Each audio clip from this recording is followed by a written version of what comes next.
Today we're firing up the stove and harvesting the garden for a farm-to-table feast. You won't want to miss it, so stay tuned as we garden smart. These moments of beauty and relaxation are brought to you by Proven Winners Flowering Shrubs. Our goal is to leave you free to just enjoy your garden. Proven Winners Flowering Shrubs can be found at local garden centers across the country. Memphis Wood Fire Grills with our patented IntelliBurn technology and convection oven cooking. Sear a steak, roast vegetables, bake cookies, or smoke meat. Memphis Wood Fire Grills. DRAM has been providing gardeners with professional equipment for over 80 years. DRAM products feature 9 water patterns and are designed to nurture your plants with a shower of rain. DRAM for lawn and garden, available at garden centers near you.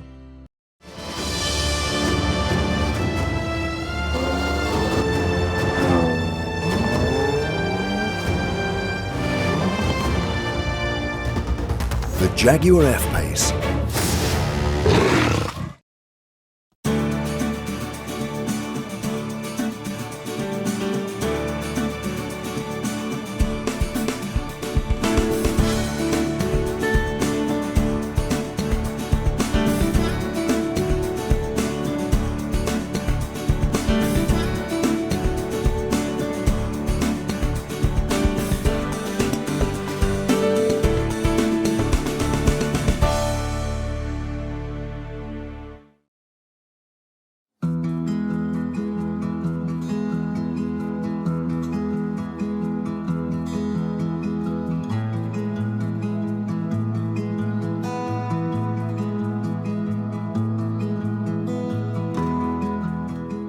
I love spending time in the kitchen. In so many ways, exploring food is one of the most tangible ways to enjoy the garden. Whether it's a tomato picked at just the right moment or exploring all the amazing flavors that can be found in fresh herbs, taking an active role in growing what we eat is an amazingly satisfying endeavor. So much of what we find in the grocery store has been grown on impoverished soils and picked underripe, and the resulting fruit is underwhelming to say the least. When we grow food in a rich garden soil and allow what we are harvesting to fully ripen, we're able to experience the full splendor of that ingredient. Whether you have an estate or a small patio, it's easy to start incorporating the garden into our everyday menus. Today I'm catching up with Chef Kristen Jorgensen to take a walk through her garden and kitchen and discuss the many ways that she makes her food shine with what she finds in the garden and the forest.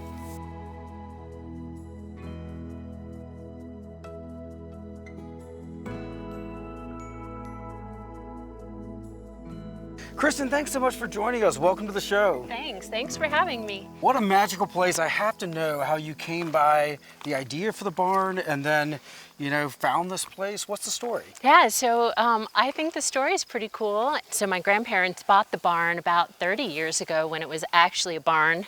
No windows, no doors, no floors, very rustic. They took about 24 summers coming up every summer and doing absolutely nothing but working on this place. Wow. My grandfather is a pretty amazing woodworker, so he had this passion, probably a lot of his adult life, of buying an old barn and renovating it. They did all of the work themselves, and you see a lot of that love in the barn, like beautiful wide wood floors and all the pretty woodworking in there and everything. But I guess about 8 years ago, they started talking about selling it because they're just, but that's when I started thinking about buying it. And at the time I was living in California, working in the restaurant business, and decided that I needed to keep it in the family and see if I could figure out a way to use my passion for food and entertaining and gardening and turn this place into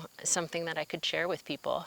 As an occupational chef, which is a super exciting career, but it's a very difficult way to make a living. It's not easy work. That's an understatement. Yeah, hard work. And so you were looking for a way of pursuing that passion, but then maybe taking a step back from the rigors of back of the house life every day. Yeah, I always say that when I started thinking about buying the barn and doing renovations and what I was going to do with my life when I moved back up here, I thought, what really brings me the most joy in my life? And even though cooking has always been my career, it's really being in the kitchen with friends, Right. drinking wine, sharing a big meal, educate people about where their food comes from and good wine. I really had this epiphany that I could do that at the barn and share this place with people, and also really do the thing that I love the most, which is be in the kitchen with people. That's what I love about food, and it's also what I love about gardening, is that both of those activities have so much capacity to bring joy. That's what I love about cooking, but then also, gardening has so many parallels there. It's why I think the two subjects are just inextricably linked. That's one of the main things that has brought me so much joy with doing the cooking classes here, educating people and inspiring them to eat more with the seasons, how much more you appreciate those That's things, right. how much more you appreciate just how beautiful that ingredient is, or the fact that you're only going to eat it for a month out of the whole year. I think one of the most impactful things that we can grow are our own herbs. Yeah. It makes such a huge difference. I The flavor definitely of agree. fresh oregano is not the same as dried oregano, and it's something that's very practical to do. Herbs love Yeah. containers. You can grow them in very small spaces. Few of them take up a big footprint, and I know that you've got a wonderful herb garden on the property that really plays an instrumental role in your cooking. Let's go take a look at that. Yeah, sure. Let's do it.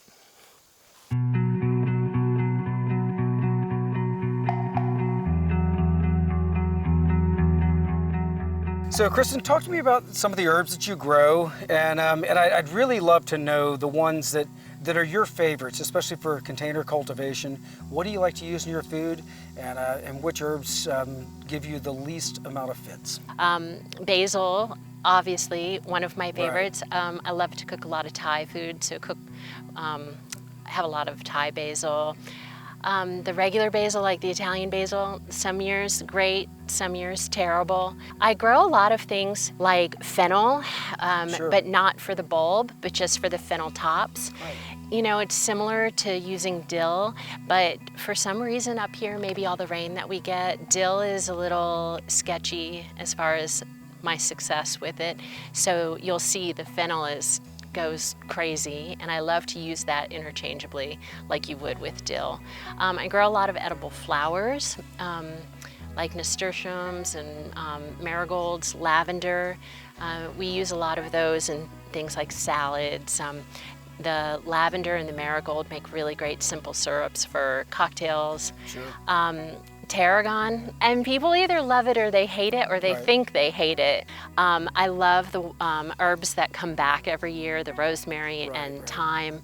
I grow like 3 or 4 different kinds of thyme, like lemon thyme is really one of my favorites, in like vinaigrettes. And then a lot of the Mediterranean herbs, marjoram, 2 different kinds of oregano. And it sounds like I'm saying so much when this is such a small place. And I think the real inspiration for anybody growing herbs is just go to the grocery store and try to buy one of those packets. Right. You And they're know, like for like $3. $3. And so I think even if you have like one tiny pot, pick the herb that you're going to use the most, maybe something like thyme.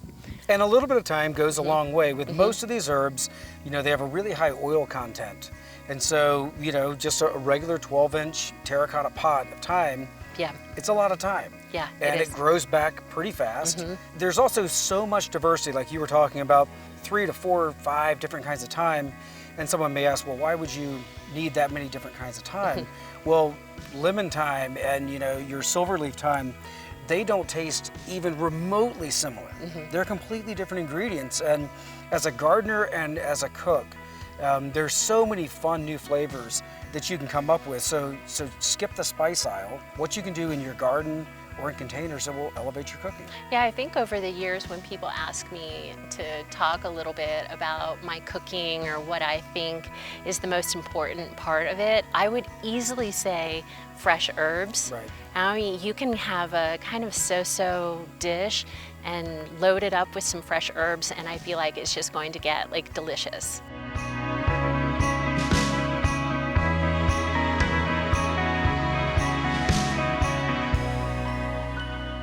I think one of the most exciting things that we can do as people who love nature and love food is to start putting a toe in the water of foraging, because there's so many things, more than what most people would imagine, that's literally just right out there, and oftentimes they're the most delicious ingredients that we could incorporate into a dish. And many people stay away from foraging because they feel like it's dangerous, or it just takes, you know, a substantial amount of education to get into it. And we shouldn't do it blindly, for sure. There are many mushrooms that are no good to eat. But with a little bit of knowledge, and with, you know, the help from other foragers who can point out, you know, things that are native to our area, there's just an abundance of wonderful wild herbs, mushrooms, you know, things that grow throughout the forest and the prairies that are great to incorporate into our food. And I know that that's something you're very passionate about, and you incorporate into your cooking all the time. I moved up here about 7 years ago, and one of the very first things that we did was take a foraging class. And you know, it was so inspirational because the gal that led it, she made it seem really approachable. She told us a lot about like the very first things that you can identify that don't have similar poisonous counterparts. Right. The things that come up in the spring, the nettles, basically a lot like spinach. Sure. In flavor, but you can't confuse it for something else. Any of the wild herbs, like we have wild peppermint that grows around, some that are even medicinal, things like yarrow, things I never knew that you could eat, like goldenrod. Right. And they also have medicinal properties, so it makes cooking with them kind of a two-level way of experiencing their benefits. So we started with a lot of the greens, which always felt very safe to me, and then really started learning a lot more about the mushrooms. And I still kind of stick with the ones that you can't go wrong with. Ones like chanterelles, or we're going to have wine caps today in the meal that we're going to cook.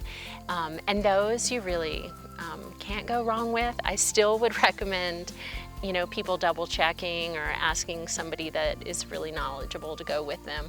But I think living in a place like Western North Carolina, where every year that goes by that you're here, you can go to the same spot every, like, almost calendar date. Right.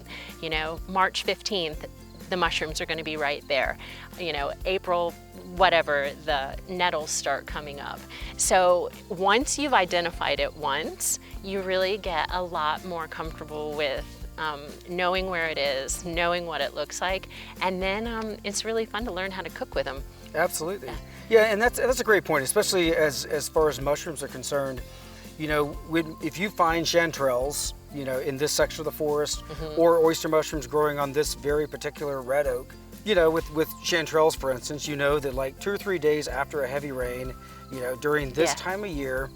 Yeah, and you can almost peg where it's going to be. That's right, you just go pick your mushrooms. I learned a lot of that by, you know, going on trail hikes with friends of mine who really understood mushrooms. And it takes a lot of the fear out of it, and it's so worthwhile when you know, have just some chanterelles that are sauteed with butter and some of your fresh herbs. Nothing better. In some pasta. You don't have to get complicated with it. And I think with those kind of wild ingredients, it's best to not get complicated with it, so that people can actually truly experience that ingredient. Absolutely. And I think, like we mentioned, highly recommend taking a tour with somebody. But I know in the Asheville area, there is a bunch of companies that do foraging tours. And then I know often, as much fun as it is to forage, sometimes I get so busy that I'll miss out on chanterelle season or something. But if you go to your farmer's market, each market has a handful of professional foragers. So they've sort of done all the work for you. And that's also another way to be able to identify items in your area that you can forage for if you're buying them from somebody who knows what they're doing. Everybody wants the chanterelles, you know, the ones that are fancy.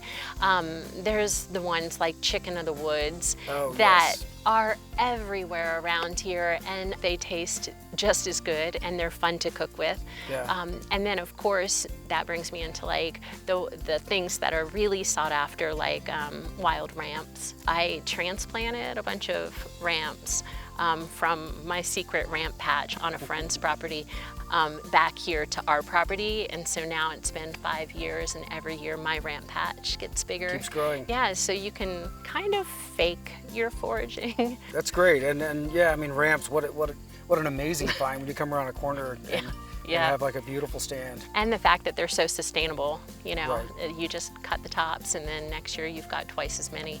So Yeah, nature is amazing. that it is.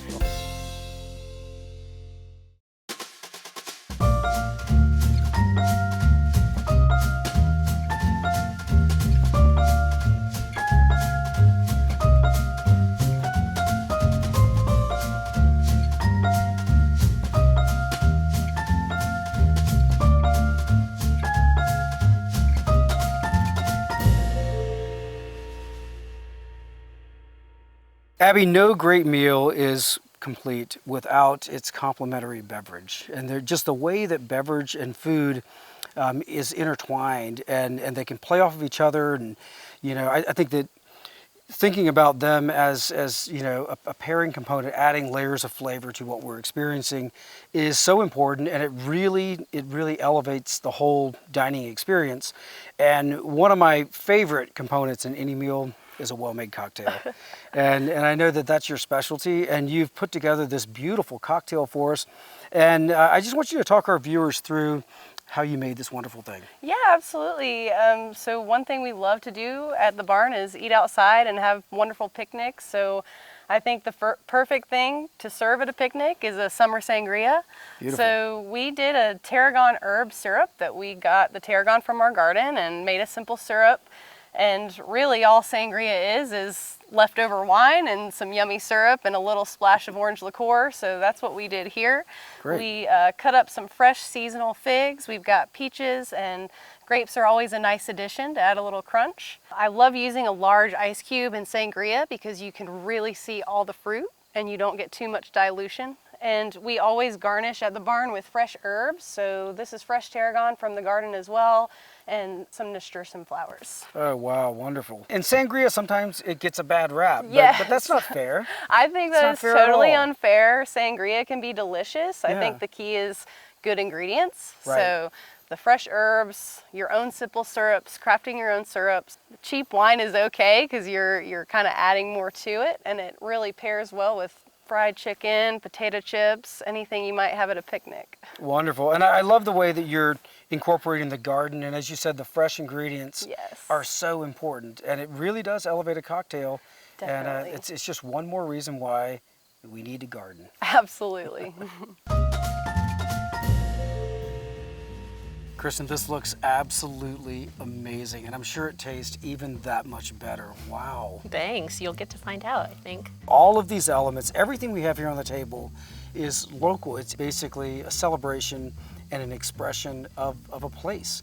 And all of these were farmed or foraged or baked or fermented with care.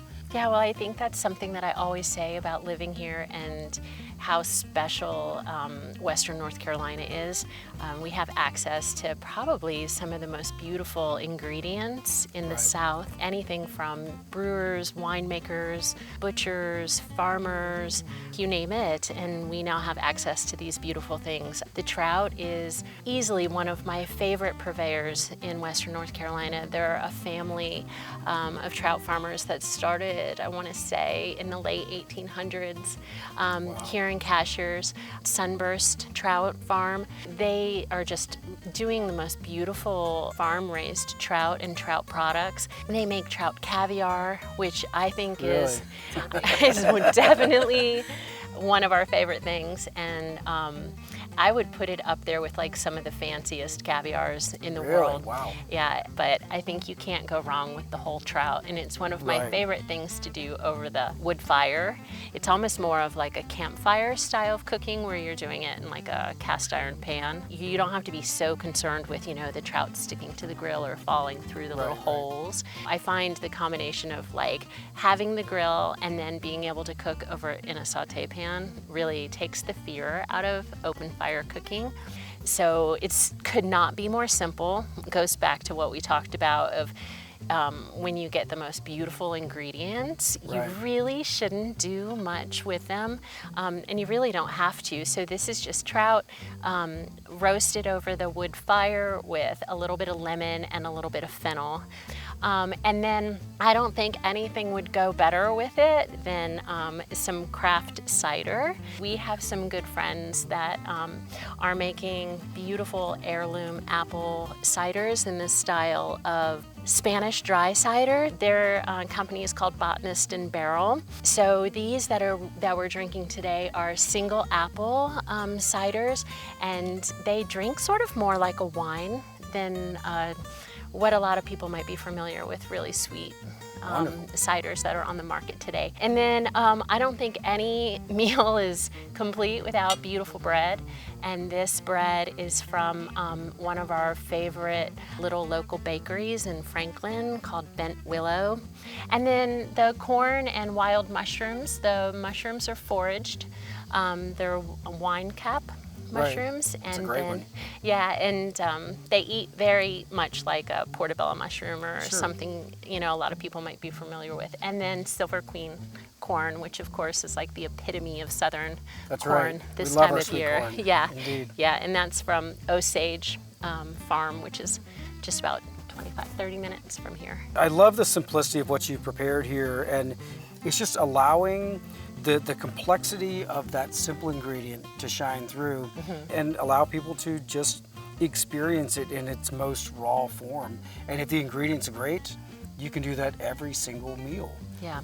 And there's so much to explore. There's so much to explore. Yeah, I think that's one of the main things that we teach at the barn is buy local, buy seasonal, try to support your local farmers and your local artisans, and you know, give your weekly farmers market a try, and really try to support the people who are really care about where their food comes from, and then you honestly don't have to do much to it.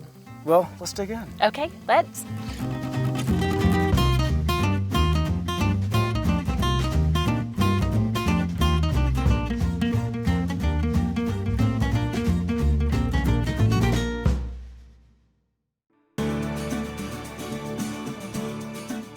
Each week we travel the country north to south, east to west, visiting some of the most exciting gardens, as well as talking to industry horticulturalists about design principles, new plants, and also how you can be most successful with your home gardens. We also love answering your gardening questions, so visit us on the web at GardenSMART.com.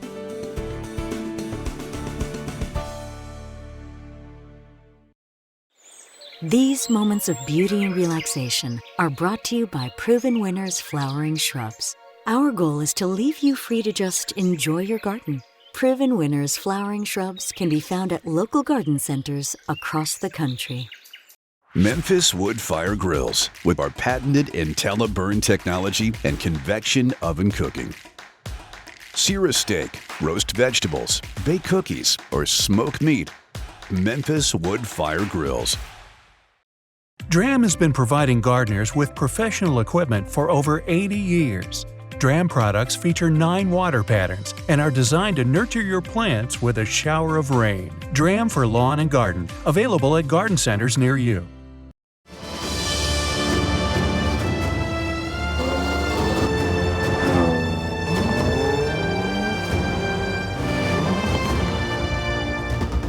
The Jaguar F-Pace. What a delicious meal. Starting with the best ingredients makes all the difference in the world. If you have questions about anything you've seen today, visit us on the web at GardenSMART.com. You can also find us on Facebook and Instagram. And remember, even if you're a master gardener, there's always more to learn. So join us next week for more great gardening tips and ideas as we garden smart.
David. Thank you, David.